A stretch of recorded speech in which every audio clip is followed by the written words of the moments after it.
के धारा चले 302 आप भ गेले हन 103 जी सर बीएनएसए में जे कन्वर्ट भेले हन ओइसे की अंतर एले हन की सजा बढ़ गेले हन या फिर की तरह के सजा नहीं बढ़ गई सजा ओहिना छे। बेनीपुर व्यवहार न्यायालय के सीनियर अधिवक्ता सरोज कुमार झा जी एखन हमरा संगे छथि और सर से एखन बातचीत करब जे पहले आईपीसी के जे धारा छले ओ बीएनएसए में कन्वर्ट भ गेले हन कतेक एहन गोटे छथिन जिनका एखन तक समझ में नहीं आबि पेले हन तो विभिन्न तरह के मुद्दा जे छे सर बहुत दिन से प्रैक्टिस करे छथिन बेनीपुर में सर से सेहो बातचीत करब जे सर जे किनको केस ले छथिन त के ओ केस में कैलेंट जे रहे छे वो खुश रहे छे कि नहीं सर कतेक आदमी के एखन तक सजा दिया पेलकिन हन ये विभिन्न मुद्दा पर सर से बातचीत करब। सर सबसे पहले जानकी न्यूज में स्वागत है अपने के। धन्यवाद सर अपने बेनीपुर न्यायालय में प्रैक्टिस करे छिए जी 2001 से 2001 से करे छिए सर न्यायालय में देखे छिए बहुत एहन दुखिया सब आवे छथिन जिनका गांव घर में बहुत प्रताड़ित कैल जाय छे कोर्टो में आयल तो हुनका ई नहीं पता चलल जे कौन वकील साहब के पास जाओ जे हमर सही से जज साहब के पास न्यायालय में पक्ष राख पेता एम्हर ओम्हर बौआइत रहे छथिन तो अपने तक केना पहुँचथिन लोग सब यदि बेनीपुर न्यायालय में आवे छथिन अपने लंग कोई गोटे आवे चाहे छथिन तो अपने के नाम लेथिन तो एत तक लोग देखा देता सर जना कि पहले बीएनएस के धारा चले 302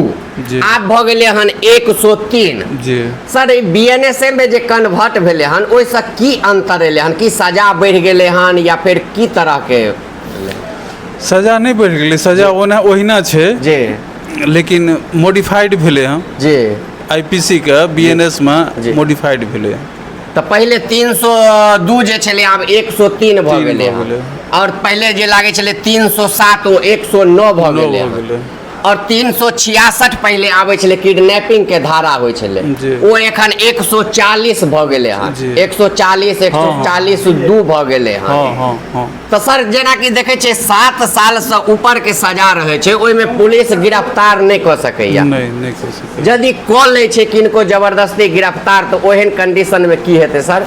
एतो मजिस्ट्रेट लगन आबि के जे छै से ओकरा कस्टडी ओकर नहीं होय छै ओकरा वापस क देल जाय छै ओकरा वापस क देल जाय छै ई नियम छै। हाँ ई नियम छै Arnesh Kumar versus state of Bihar supreme court का आदेश छै जी Arnesh Kumar versus state of Bihar में जे 7 वर्ष से जे कम के सजा हेतै त तैमे अरेस्ट नहीं कर सकैया पुलिस 7 साल से कम के सजा में अरेस्ट नहीं कर सकैया। सर एखन आइ काल्हि देख रहल छियै लगातार पुलिस जे छै से पहले यूपी में चले छले आब बिहारो में एनकाउंटर सब कर रहल छै हाल फिलहाल में अपने देखने हेबे एखन एगो भरत तिवारी के एनकाउंटर भेले हन तैमे तमाम पुलिसकर्मी जे छले थाना अध्यक्ष समेत सब पर एफआईआर भेले हन पुलिस के तो लाइसेंसी गुंडा कहल जाय छै जी सब दिन से ओकरा तो जे मन होय छै से कहि लै छै तो पुलिस ककरो एनकाउंटर क सकैया ककरो कऽ सकै ककरो ओकरा पर कोनो तरह के कार्रवाई नहीं हेतै कार्रवाई किया नहीं हेतै हेतै कार्रवाई तो हेबे करते तो तै टाइम में जन कोर्ट चलि एतै तकर बाद तो सामान्य आदमी भ जाय छै तहन ओ पुलिस थोड़े रहै छै तहन पुलिस नहीं रहै छै।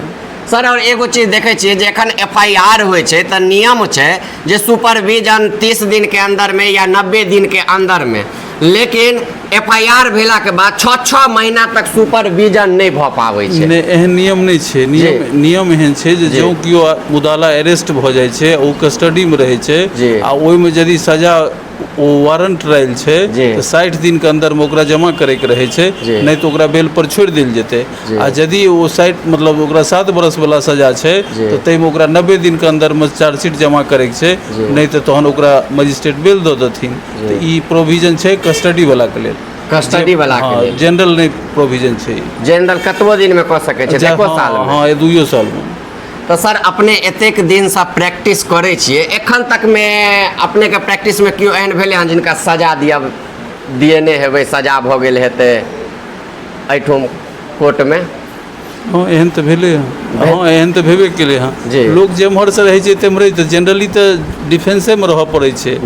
सरकारी वकील होय छथिन प्रोसिक्यूशन के वकील हम सब डिफेंस के वकील होय छिए तो डिफेंस के वकील होय छिए तो हमरा सब के रहे छै जे मुद्दा के केनाहु बचाबी हम सब हर पर संभव प्रयास करे छिए जे बचाबिए और हम सब केस नहीं हारे छिए जीते छिए प्रोसिक्यूशन हारे छै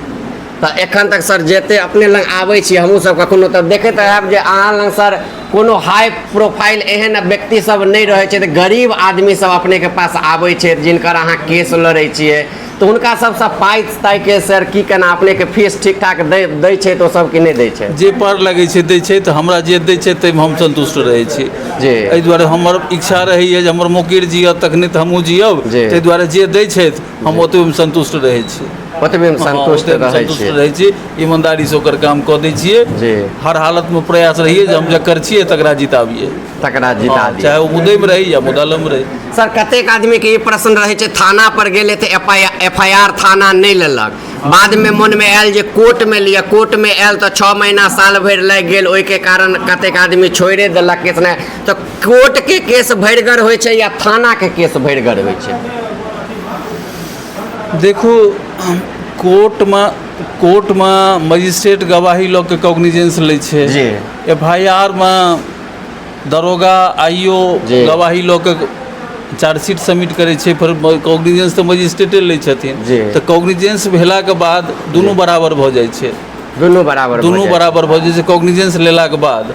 आ ओतऽ सुविधा होइ छै थानामे जे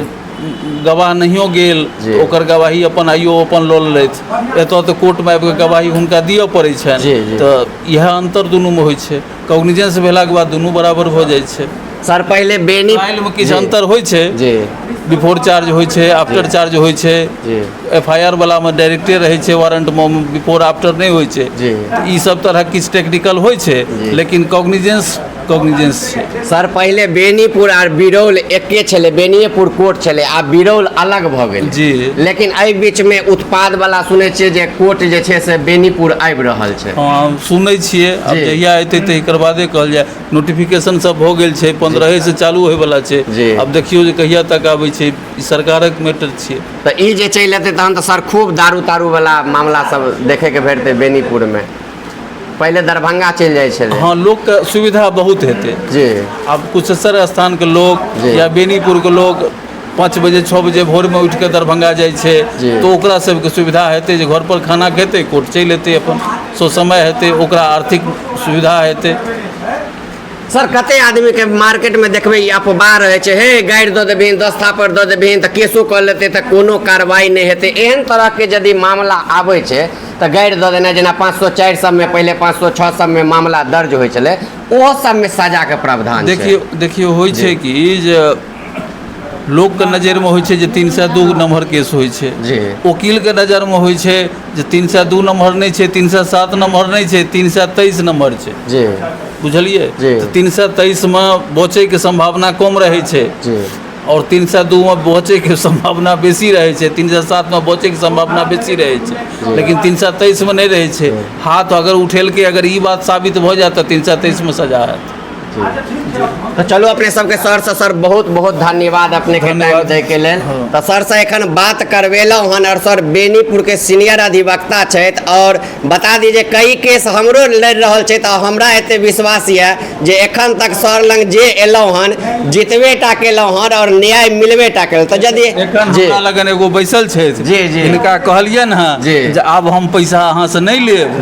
कनी अहाँ जहन ठीक जीव जायब न तकर बाद से हम अहाँ से फेर लेनाइ शुरू करब। आइ हम हिनका से 6000 के जगह पर 1000 रुपया मुंसिक खर्चा दिए ना, जे बेल पिटिशन के टाइप फाइलिंग ई सब में जे लगते तो वो 1000 टका दियो, हम फीस नहीं लेब अहाँ से, अहाँ कनी बेल तेल भऽ जायत तकर बाद से फेर लेनाइ शुरू करब, जेना वकील मुकील होइ छै तेना रहै छै। एखन अहाँके फसल छी, हमरा से जते जरूरत है तते हम अहाँके मेंटेन करब, हम फीस नहीं लेब और की करब। फिर समय जहन भऽ जेतै, बेल सब भऽ जायत तकर बाद लेनी देनी चालू करब जी। तो सुन लिए सर के समक्ष में एखन देखा कैमरा घुमा देबन जे एखन सामने में गीता देव 307 के अभियुक्त छथि, हाँ 307 के अभियुक्त छथिन। एखन सर हिनका से फीस नहीं लेलखिन हन और ओनाहिते हिनका काज कर रहल छथिन। हिनकर लड़का ललन जी राम अरेस्ट भऽ गेलन हँ साइन दिन जी,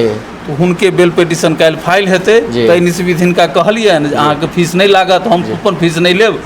मुंशी के अपन जे टाइप टिकट में जे लगतै ओतबा कऽ के अहाँ अपन केनाहू निकालू। जी जी तो सुनलिए एखन तो सर से हम की मदद किछु नहीं बहुत सर कह रहल छियै अपने तो यदि अहूँ सबके ऊपर कोनो भी एहन तरह के समस्या आवे या न्यायालय के चक्कर लगाबऽ पड़ैया तो हम कहब न्यायालय में आबि कऽ एम्हर उम्हर नहीं भटकू, एक बेर सर से आबि कऽ मिल लियो। सर व्यवहार के धनी व्यक्ति छथिन, देखते छियै ना पूरा न्यायालय में सर के हमेशा चर्चा रहे छन। तो सर जेनाहिते सबके सेवा करे छथिन, मदद करे छथिन, तेनाहिते अहूँ के करता और अहूँ के न्याय मिलत। ताबे तक वीडियो के शेयर कर दी।